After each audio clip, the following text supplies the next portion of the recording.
దశాబ్దాలుగా సినీ నటుడిగా అనుభవం, మరొక వైపున సేవా కార్యక్రమాల అలవాటుతో ఉన్నటువంటి నందమూరి బాలకృష్ణకి పద్మ అవార్డు ఈ రోజు వరకు రాలేదు. మొన్ననే పద్మభూషణ్ అవార్డు కేంద్ర ప్రభుత్వం ప్రకటించింది. ఇదే సమయంలో భారతరత్న అన్నటువంటిది ఎన్టీఆర్ చనిపోయినప్పటి నుంచి చర్చ నడుస్తూనే ఉంది. ఎప్పటికప్పుడు వస్తున్నటువంటి వివాదం వల్ల ఏంటంటే ఎవరికైతే భారతరత్న ప్రకటిస్తారో వాళ్ళ భార్యకి ఇస్తారు ఆ భారతరత్న అవార్డుని. అలా కాకుండా అందుకనినే అంటే లక్ష్మీపార్వతి బ్రతికే ఉంది కాబట్టి లక్ష్మీపార్వతి అవార్డు తీసుకుంటుంది కాబట్టి దాన్ని అడగట్లేదు అన్నటువంటి పాయింట్. రెండవది, అలా కాకుండా నేరుగా వాళ్ళ కుటుంబ సభ్యులంటూ కొడుకులకి ఇవ్వడం అన్నటువంటిది. కొడుకులు బోల్డ్ అంతమంది ఉంటారు, అందులో లేకపోతే అల్లుళ్ళు అట్లా ఇవ్వడానికి రూల్స్ ఒప్పుకో.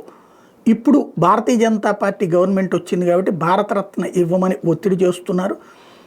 గతంలో వాస్తవంగా పార్లమెంట్లో ఎన్టీఆర్ విగ్రహం పెట్టేటప్పుడు కూడా ఇదే వివాదం వచ్చింది. యాక్చువల్గా భార్య వెళ్ళాలి ఇనాగరేషన్కి, అసలు ఆవిడ పట్టించుకోకుండా పిలవకుండా చివరికి కొడుకులు అల్లుళ్ళు వీళ్ళను కూడా పక్కన పెట్టేసి స్వయంగా పురంధేశ్వరి ఒక్కతే అక్కడ మొత్తం కథ నడిపించేసింది. అట్లాగా ఇప్పుడు చేయడానికి వీలవుతుందన్నటువంటి ధైర్యం.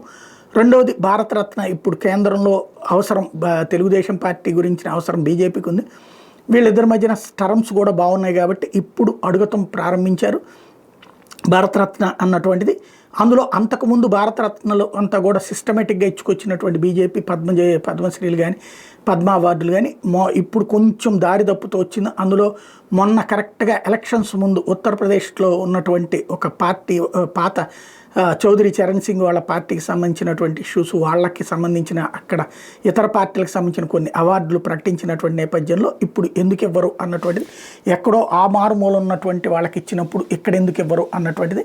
అందులో దేశంలోనే కథ నడిపినటువంటి వాళ్ళు కాబట్టి ఎందుకు ఇవ్వరు అన్నటువంటి కాన్సెప్ట్ని తెర మీదకి తీసుకొస్తున్నారు. మేబీ ఇవ్వచ్చు భారతరత్న.